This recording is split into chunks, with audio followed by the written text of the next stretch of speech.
morning, class. Welcome now to our week 2, quarter 4 in Mathematics 5. Let us start with, let us pray, let us bow our head and put the presence to the Lord.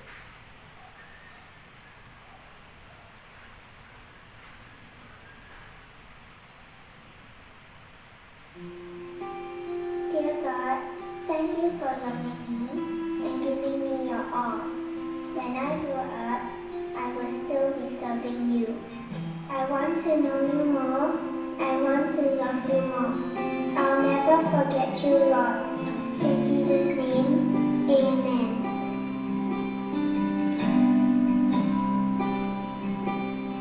I want to know you, Lord. You are a great big God.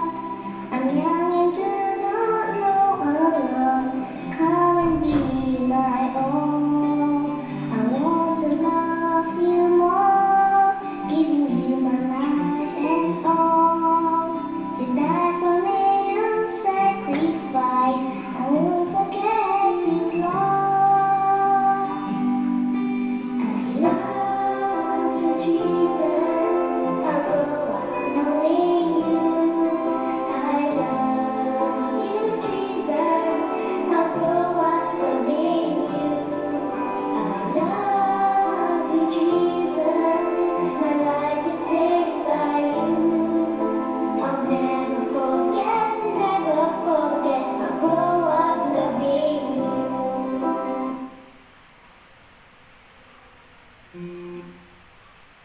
Okay, so our lesson this week is all about visualizing the volume of a cube and rectangular prism, naming the appropriate or the unappropriate unit used for measuring the volume of a cube and rectangular prism, and converting cubic centimeter to cubic meter and vice versa, and cubic centimeter to liters and vice versa.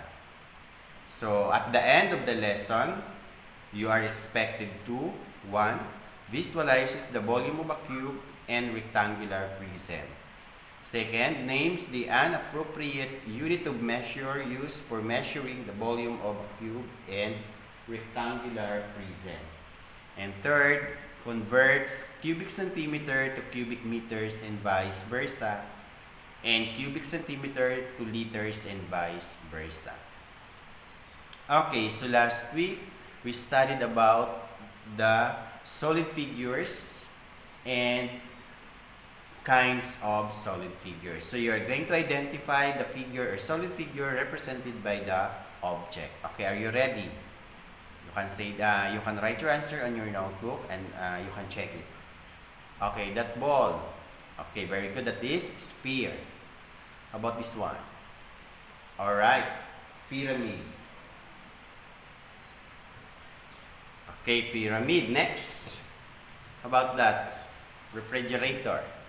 Okay, very good. That is rectangular prism. How about this one? Okay, that is also rectangular prism. How about this one? Alright, that is dices or dice. Cube. Very good. Okay, so again, what is a cube? As what we have learned last week. Alright, very good. So a cube is a solid figure with all faces are equal. So all the faces of a cube are square. That is why all their faces are equal. All their angles are equal. How about what is a rectangular prism? Okay, very good. So a rectangular prism is a solid figure that has 6 rectangular faces. That is why we call that rectangular prism, because the faces of a prism are rectangle. Okay, so our lesson this morning, our lesson number 1, it's all about the visualizing of volume of a cube. So I have here a video presentation coming from the YouTube. You're going to listen carefully and watch how to get or how to visualize the volume of a cube and the volume of rectangular prism.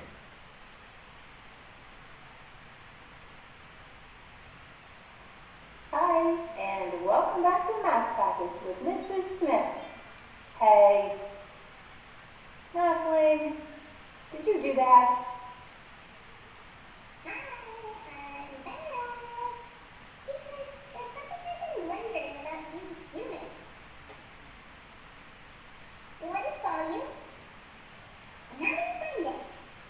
Well, Kathleen, I am so glad you asked because everybody's been talking about it. Volume is the measurement of how much space an object occupies. It's an object's capacity, or a measurement of how much it can hold. It's measured in cubic units, and sometimes you can actually count those units. In a shape like this that's already divided up into cubic units, you can count the cubes to find the volume. 1, 2, 3, 4, 5. This shape has a volume of 5 cubic units.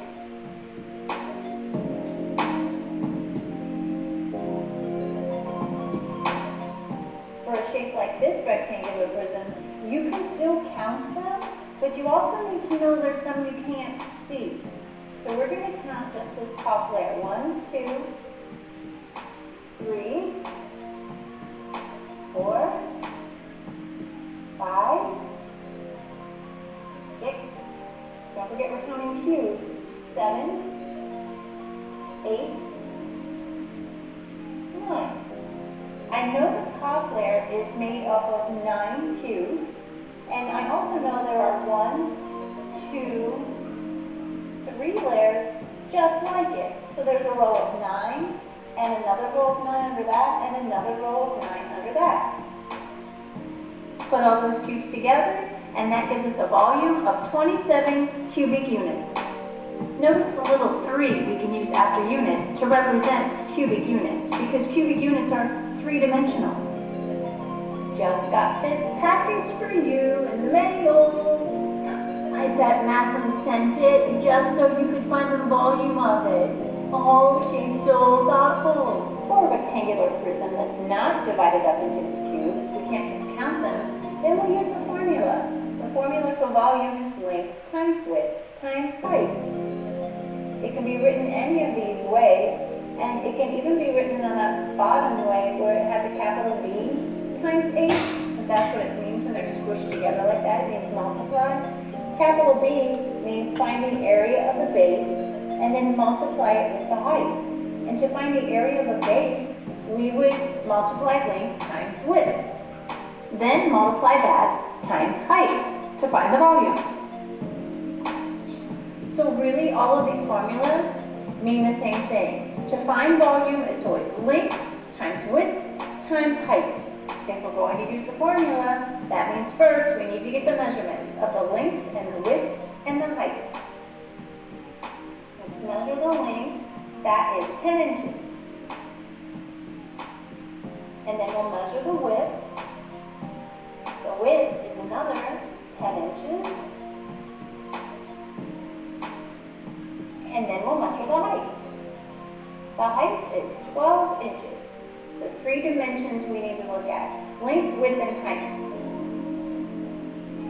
If length is 10, and width is 10, and height is 12, we're going to use the formula length times width times height to find the volume of this package. So 10 times 10 times 12. 10 times 10 is 100, and 100 times 12 is 1,200. The volume of this package is 1,200, in this case cubic inches, because our measurements were in inches.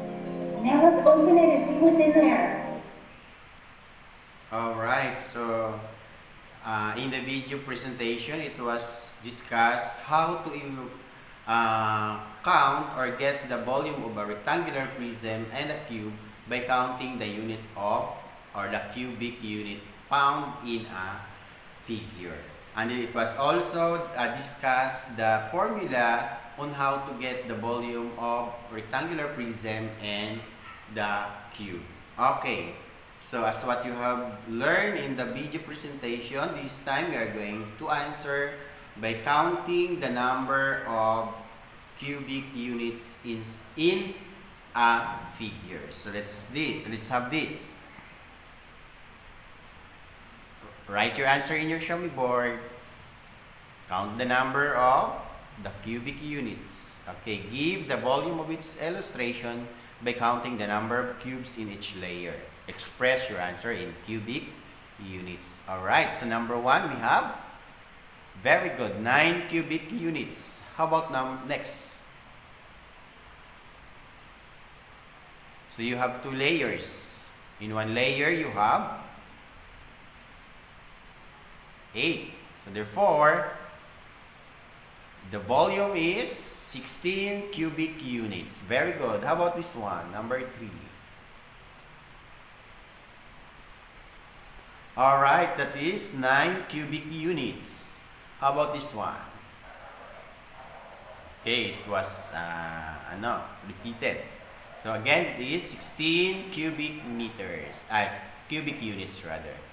How about this one?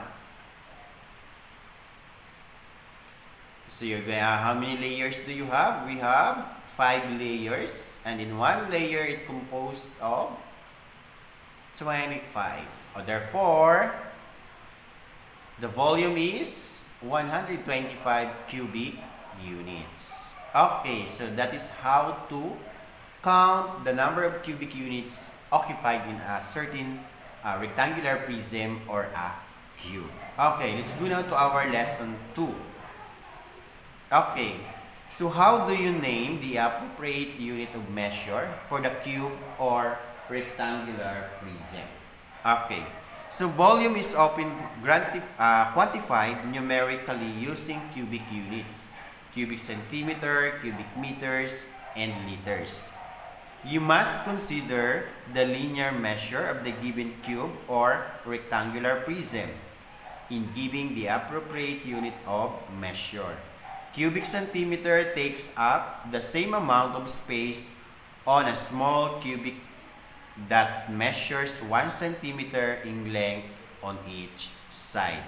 Cubic meter used to measure large amount of space occupied. So let's have to compare between the cubic meter and the cubic centimeter. So take a look this Tetra Pak. Okay, the Tetra Pak of, or a box of Tiki Tiki Star, the vitamins. Okay, so that is, this Tetra Pak can be measured by centimeter. Thus, the unit of measure for the volume of the Tetra Pak is cubic centimeter. So the appropriate unit of measure to be used is cubic centimeter. How about this building or house? Okay, that house, is it the appropriate cubic centimeter or cubic meter? Okay, very good. Cubic meter. So this townhouse can be measured by meter. Thus, the unit of measure for the volume of townhouse is cubic meter. Okay, so that is our lesson number 2. So let us try to answer this. What is the appropriate unit of measure can be used of the following objects? Number 1, refrigerator. Alright, that is cubic meter. How about this one? The ring box. Okay, very good. Cubic centimeter. How about this one? Ice cube. Very good. That is cubic centimeter. How about this one? Rectangular camping tent. Yung tent na ginagamit natin mag-camping. Very good. That is cubic meters. How about the last one? Pill case. Lagayan ng ano? Okay, that is cubic meters. Very good. Now this time, let's go now to our lesson number 3. Converting cubic centimeter to cubic meter, and cubic centimeter to liters. Okay, so in 1 cubic centimeter class, that is equivalent for 1 million cubic meter.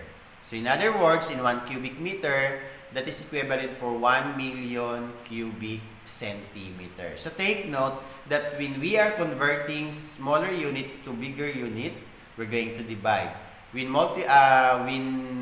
changing or converting bigger unit to smaller unit, we multiply. So that is why, let's say for example, we have 3 cubic meters, 2 cubic centimeter. So cubic meter class is bigger than cubic centimeter. So that is why we are going to multiply.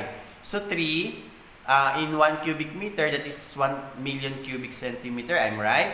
So we are going to multiply that by 1 million. So 1 million times 3 equals 3 million cubic centimeter. So that is how to change or convert. How about this one? 500,000 cubic centimeter, how many cubic meter? Divide it by 1 million. So if you are going to divide it by 1 million, the answer is 5/10 cubic meter or 0.5 cubic meters because hindi siya nakaabot ng million. Pag 1 million, that is 1 million. Pero kung 5 million, that is 5 cubic meter. Next, let's go now to cubic centimeter to to liters or liters to cubic centimeter. So in 1 cubic centimeter, equivalent for 1,000 thousandths liter. So in other words, sa 1 liter, equivalent for 1,000 cubic centimeter. So let's have this. So 3,000 cubic centimeter, how many liters? Alright, very good. That is 3 liters. So you divide it by 1,000. Pero kung nauna naman si liters, so liters to cubic centimeter, i-multiply siya sa 1,000. So that is why that is 5,000 cubic centimeter. Okay? Can you follow? Okay, very good. So let's have this. Convert the following in cubic centimeter to cubic meter and vice versa. Cubic centimeter to liters and vice versa. So number 1, 150,000 cubic centimeter. Gawin nating meter. Anong gagawin niyan? Smaller to bigger, divide. So divide natin sa 1 million. So the answer is 0.15 cubic meters. Okay? Now, number 2, bigger to smaller. Pag bigger to smaller, multiply. So, we are going to multiply 45 hundredths by 1 million. So, what is the answer? Very good. That is 450,000 cubic centimeter. Okay. How about number 3? 46 cubic meters. Okay, multiply it by 1 million. So the answer is 46 million cubic centimeter. Now, for number 4, that is 7,000 cubic centimeter, we make it liters. So, sino yung malaki? Si cubic centimeter or si liter? So, si liter. So, ibig sabihin, from smaller to bigger, you're going to divide. So, divide it by 1,000. So, 7,000 divided by 1,000 equals 7 liters. Next, 14 liters. So, bigger to smaller, multiply. So, multiply it by 1,000. So, therefore, 14 liters times 1,000, that is 14,000 cubic centimeter. That is how to convert bigger unit to smaller unit and smaller unit to bigger unit. You have to know first the value in 1 cubic centimeter to cubic meter and cubic meter to cubic centimeter. The same also as cubic centimeter to liters and liters to cubic centimeter. So you have to know the value first before you apply the multiplication process and the division process. Okay? So again, what is a volume? As what you have listened to our video presentation a while ago. Anybody?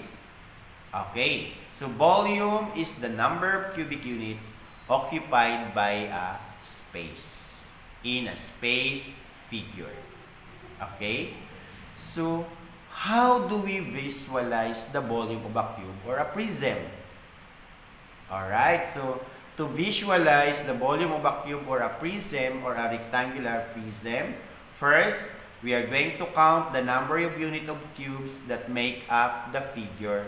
Or the second one, determine the number of layers of the figure and add all the unit cubes in each layer as what the video presentation discussed.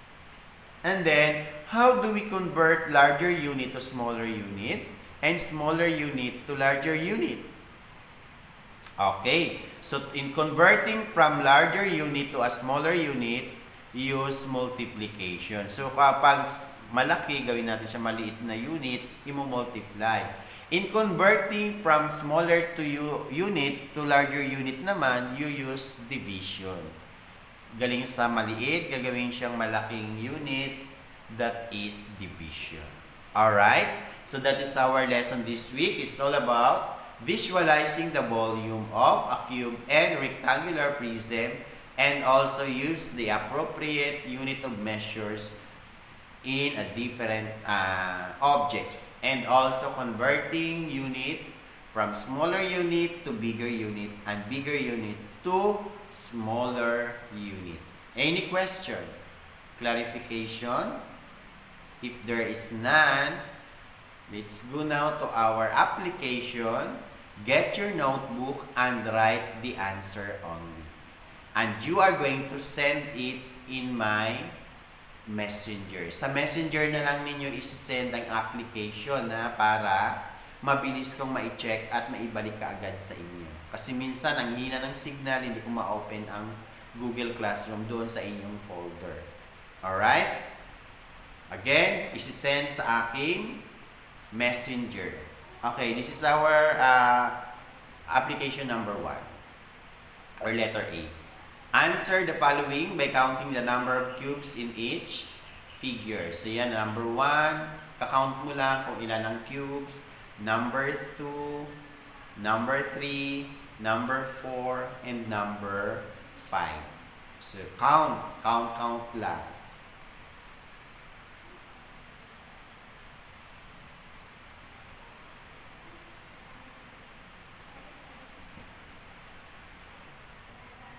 Okay, so are you done counting the number of cubic units? Don't forget to write the word cubic units at the end of the number. So let's say na your answer is 10. Then you have to write the word cubic units since we have no cubic unit used.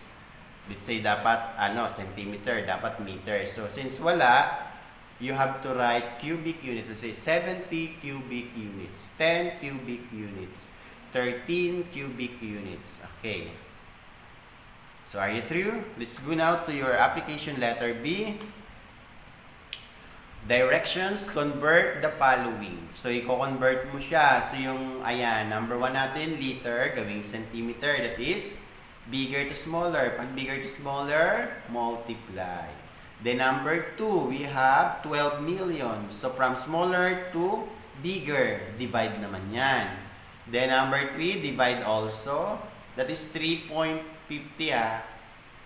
Ayan. Then we have 23. So that is 23 cubic meters, bigger to smaller. So multiply.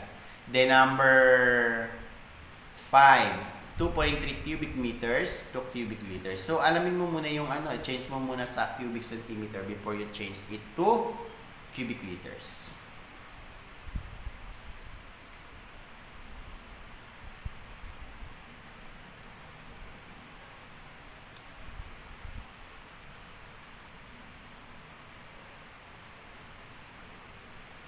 Again, pagkatapos ninyo ng application, kukunan ng picture at isi-send sa aking messenger para mabilis kong ma-check.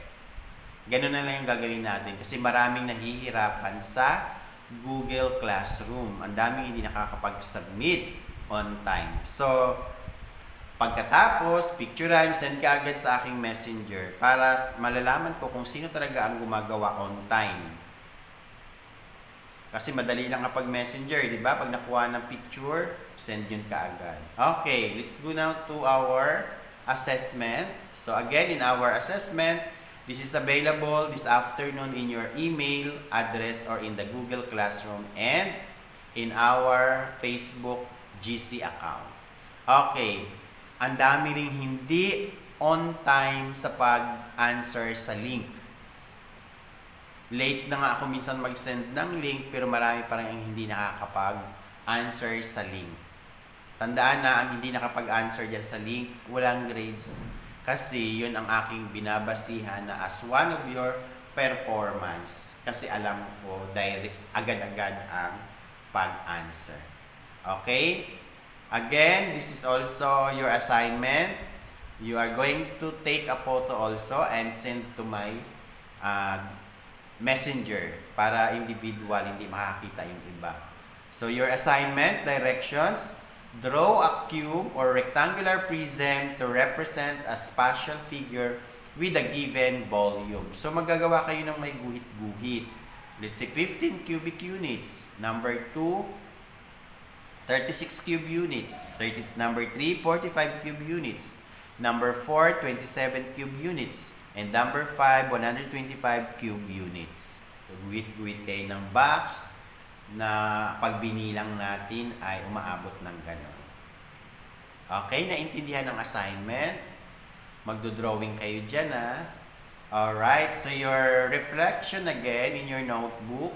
Write your personal insights about the lesson using the prompts below. I understand that. I realize that I need to learn more about. Then, kukunin din ang picture at isasend din sa aking messenger para mabilis tayo. Okay. So, if you are done, thank you. Enjoy doing your activities.